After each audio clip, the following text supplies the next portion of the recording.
Doctor Morsi, উনি একজন হাফেজ কোরআন ছিলেন। তুরস্কের প্রেসিডেন্ট যিনি, প্রধান প্রেসিডেন্ট যিনি, রিসেপ তাইপ এরদোয়ান, তিনি একজন হাফেজ কোরআন।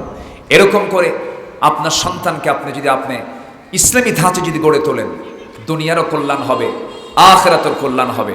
আমি আশাবাদ কামনা করছি সবাইকে আমরা আমাদের সন্তান পরিবারকে ইসলামী ধাঁচে চালাবো তো ইনশাআল্লাহ। সবাই চালাতে রাজি আছে তো ইনশাআল্লাহ? সবাই 5 ওয়াক্ত নামাজ পড়বো, রাজি আছেন তো ইনশাআল্লাহ? 5 ওয়াক্ত নামাজ পড়বেন কারা কারা, একটু হাত তুলে দেখেন তো দেখি। জোরে বলি ইয়া আল্লাহ, আরো জোরে ইয়া আল্লাহ। আমাদেরকে 5 ওয়াক্ত সালাত আদায় করার তৌফিক তুমি আল্লাহ দিয়া দাও। জোরে বলি আমিন, আরো জোরে আমিন, আরো জোরে আমিন। মানুষের 24 ঘন্টার ভিতরে সবচেয়ে ব্যস্ত সময় কোনটা বলেন তো? বলেন কোনটা? আজকের মাহফিলটা হচ্ছে কোন সময়? কি কথাটা বুঝতেছেন কি? তার মধ্যে আবার শহরতলি, যারা মাহফিল আসছেন স্ট্রাগল করে আসছেন, সংগ্রাম করে মাহফিল আসছেন, আলহামদুলিল্লাহ। তবে এই মাহফিলটা যদি কোনো একটা গ্রামে হতো, একটা গ্রাম্য লেভেলে যদি হতো, গতকালকে আমার মাহফিল ছিল হলো নওগাঁ পত্নীতলা নজিপুর। এই যে একটা মাঠ দেখতেছেন না, এই মাঠেও জায়গা হয় নাই। এত বড় একটা মাঠ দিনের বেলা টিটম্বর অবস্থা, ভরে গেছে। গ্রাম্য লেভেল তো, শহরের মানুষ কি দিনের বেলা কি বসে থাকে না বাড়ি থাকে? শহরের মানুষ কোথায় থাকে? বলেন বলেন বলেন। প্রত্যেকটা লোক কিন্তু কর্মমুখী, কাজে থাকে। আর গ্রামের লোকের কাজ হলো মাঠে। মাঠের কাজ না থাকলে গ্রামের লোক কিন্তু গ্রামেই থেকে যায়। এই জন্য গ্রামে দিনের বেলা করলে লোকজন থাকে। আজকে আমি তো অবাক হয়ে যাচ্ছিলাম যে বেশ আয়োজন তারা করেছেন। লোকজন যতটুকু হয়েছে একদম খারাপও হয় নাই, যতটুকু হয়েছে এতটুকু লোক যদি আমরা ইসলামকে মেনে চলি, শেরপুরের বিপ্লব হয়ে যাবে। কি ঠিক কিনা বলেন? এক একটা যায়েদ বিন হারিস যদি হন, এক একটা আব্দুল্লাহ বিন রাওহা যদি হন, এক একটা আবু বকর যদি হন, ওমর যদি হন, ওসমান যদি হন, বিপ্লব হয়ে যাবে, বিপ্লব হয়ে যাবে। ইসলাম প্রতিষ্ঠিত হয়েছে, বিজয় হয়েছে 313 জন দিয়া। 300 কত? 313 জন দিয়া। 313 জন যদি 313 জনের মতো হয়, এটাই যথেষ্ট। হাজার হাজার মানুষ সব গাঁজা খায়, লাভ আছে? বলেন তো কোন লাভ আছে নাকি? লাভ নাই। আল্লাহ তুমি আমাদেরকে তোমার পছন্দের বান্দার কাতারে শামিল করো। জোরে বলি আল্লাহুম্মা আমিন। সাইয়েদনা ওমর ফারুকের নাম শুনছেন সবাই? কয় নম্বর খলিফা? বলেন কয় নম্বর খলিফা? 2 নম্বর খলিফা। বহুদিন আগে এক মাহফিলে বললাম, ওমর ফারুককে চেনেন কেউ? সামনে থেকে এক ছেলে দাঁড়া বলে, হ্যাঁ চিনি হুজুর। কে? আমাদের বাড়ির দোতলায় ভাড়া থাকে। ও ছোট মানুষ, যা বলছে রাইট বলছে, সমস্যা নাই। সাইয়েদনা ওমর ফারুক প্রায় দোয়া করতেন, আল্লাহ তুমি আমাকে অল্প সংখ্যক লোকের কাতারে নিও। কি বেশি সংখ্যক না অল্প সংখ্যক? এটার বোঝে নাই যে উনি এই দোয়াটা কেন করে। আল্লাহ তুমি আমাকে অল্প সংখ্যক লোকের কাতারে নিও মানে? প্রশ্ন করা হলো। তিনি বললেন, দেখো কোরআন কি তোমরা পড়ো না? ওয়ালাকিন্না আকসারান নাস লা ইয়ালামুন। অধিকাংশ লোকই বোঝে না, অধিকাংশ লোকই জাহান্নামে যাবে, অধিকাংশ লোকই শুকর আদায় করে না, অধিকাংশ লোকই অকৃতজ্ঞ। তো আমি কি বেশি সংখ্যক লোকের কাতারে যাব? না। এই জন্য আল্লাহর কাছে বলি, আল্লাহ তুমি আমাকে অল্প সংখ্যক লোকের কাতারে শামিল করে নিও। আল্লাহুম্মা আমিন বলেন। আমরা আজকে বেশি সংখ্যক না অল্প সংখ্যক? আল্লাহ তুমি আমাদেরকে অল্প সংখ্যক লোকের কাতারে শামিল করে নিও। যেরকম আল্লাহুম্মা আমিন। আসুন আমরা আর কথা বাড়াবো না, আজান হবে এখন। আজানের পর আমরা ওযু বানাবো, নামাজের দিকে যাব। দোয়া করতে আরও এখনো 5-6 মিনিট সময় লাগবে, তাই না? 5-6 মিনিট সময় লাগবে। কোনো কালেকশন আচ্ছা, জি, জোর জুলুম কিছু নাই। জি আলহামদুলিল্লাহ। এটা একটা পরিচিতি পর্ব হলো আজকে মাহফিল দিয়ে। তাহলে মাদ্রাসার নাম কি বলেন সবাই? জোরে কন, আরো জোরে কন। উম্মে সালমা। কার স্ত্রী? বিশ্বনবীর স্ত্রী ছিলেন উম্মে সালমা। বিশ্বনবীর স্ত্রীর নামে মাদ্রাসা। মাথায় রাখবেন, মাদ্রাসার জন্য দোয়া করবেন, নিজের সন্তানকে দিবেন যদি পারেন।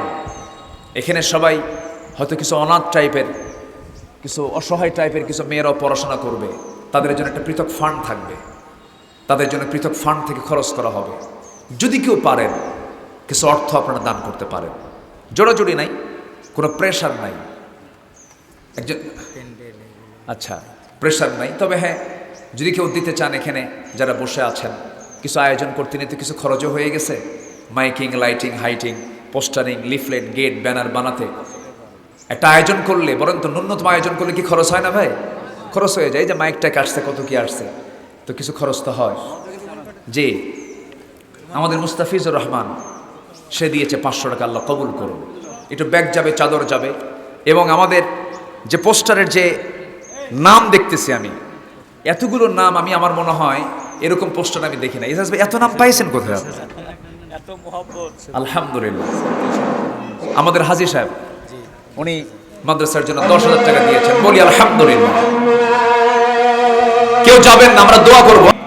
এরপরে আমি এটা বলে যাচ্ছি, এই পোস্টারে যাদের নামগুলো আছে, আমি সবার কাছে আন্তরিকভাবে আমি অনুরোধ করব, তারা যেন সকলেই একটু হলেও কিছু যেন অংশগ্রহণ তারা করেন। এই উদাত্ত আহ্বান আমি জানাচ্ছি। আল্লাহ তুমি সকলের অংশগ্রহণকে তুমি আল্লাহ কবুল আর মঞ্জুর করে দাও। আচ্ছা, জি জি, মাহমুদ, সে তার ব্যবসা বাণিজ্য করে, কিছু দান করেছে, আল্লাহ তুমি তার দানকে কবুল করো। কারো দানকে তুমি আল্লাহ ফেরত দিও না। এরপরে আমরা ধীরে ধীরে এখন দোয়ার দিকে যাব। আমরা চাইবো আল্লাহর কাছে, আমরা আল্লাহর কাছে চাইবো, আল্লাহ যেন আমাদের জিন্দেগির গুনাহগুলোকে মাফ করে দেন, আল্লাহ যেন আমাদের নেক নিয়তকে মঞ্জুর করে নেন, আব্বা আম্মাকে মাফ করে দেন। আসুন আমরা দোয়া করি, আল্লাহর কাছে চাই। পাশে অনেক কবরবাসী শুয়ে আছেন, মাইয়াত শুয়ে আছেন, আমরা সবার জন্য দোয়া করবো। আমরা চাইবো কার কাছে বলেন তো? আল্লাহর কাছে। আজান হয়ে গেছে, আমরা 5:30টায় নামাজে দাঁড়িয়ে যাব, তার আগ দিয়ে দোয়া।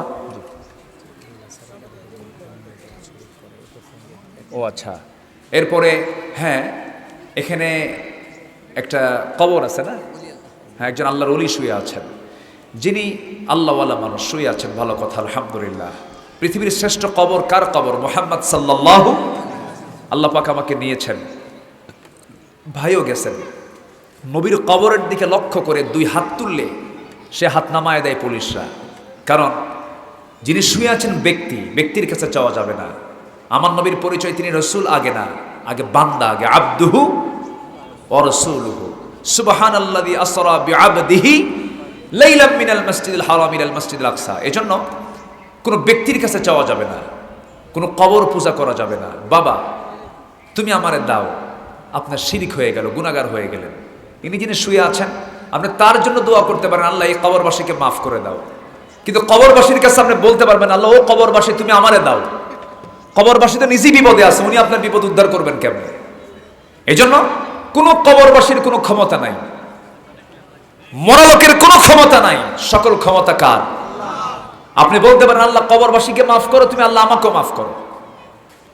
তোমার পছন্দের এক বান্দার কবরের পাশে বসে তোমার কাছে প্রার্থনা করছে, আল্লাহ এই আহলুল কবরকে মাফ করো, আমাকেও মাফ করো, এরকম করে আপনি চাবেন। কিন্তু ও বাবা, তোমার দরগায় আসছে, তুমি শুয়ে আসো, বাবা তুমি একটু আল্লাহকে বলো, অথবা তুমি কিছু দেও ফায়সালা কইরা। ঈমান আছে না গেছে? ঈমান চলে গেছে। এই বিষয়গুলো আমরা খেয়াল করার চেষ্টা করব।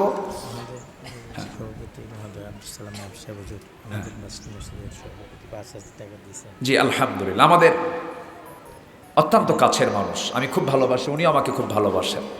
এই মাহফিলের জন্য, মাদ্রাসার জন্য কিছু দান করেছেন। আল্লাহ তুমি আমার মুরব্বীর দানকে তুমি আল্লাহ কবুল করে দাও, নেক নিয়তকে তুমি আল্লাহ মঞ্জুর করে দাও। যারা এসেছেন, যারা আসেন নাই, সবার জন্য আমরা দোয়া করি।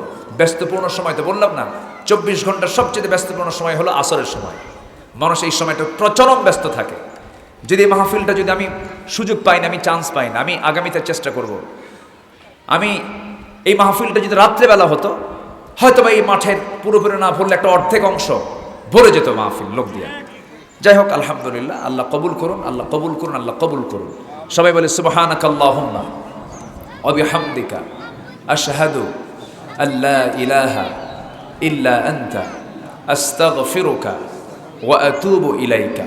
চিৎকার মেরে বলি, ইয়া আল্লাহ, আমার জীবনের সাগীরা কবীরা, ছোট বড় সব গুনাহ তুমি আল্লাহ মাফ করে দাও।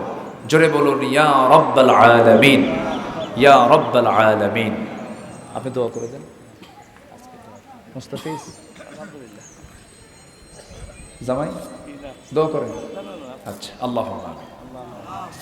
রব্বানা যালামনা আনফুসানা ওয়া ইল্লাম তাগফির লানা ওয়া তারহামনা লানাকুনান্না মিনাল খাসিরিন। মিষ্টি বিকেলে, গধূলি বেলা হাজারো মুসলমান নরনারী নিয়ে তোমার কালামের 2-3টা আয়াতকে সামনে রেখে উখুয়াতের উপরে, ভ্রাতৃত্বের উপরে, দ্বীন শিক্ষার গুরুত্ব নিয়ে কিছু কথা বলেছিলাম। জাহলি সমাজের বৈশিষ্ট্য কি, ইসলামের সমাজের বৈশিষ্ট্য কি, এর উপরে কিছু যৎকিঞ্চিত কিছু কথা বলেছি। গুনার বোঝা মাথায় নিয়ে কাঙ্গাল ভিখারির মতো দুটো হাত পেতেছে। আল্লাহ গুনার দিকে নজর দিও না, বান্দা মনে করে তামাম জিন্দেগির গুনাহগুলোকে মাফ করে দাও।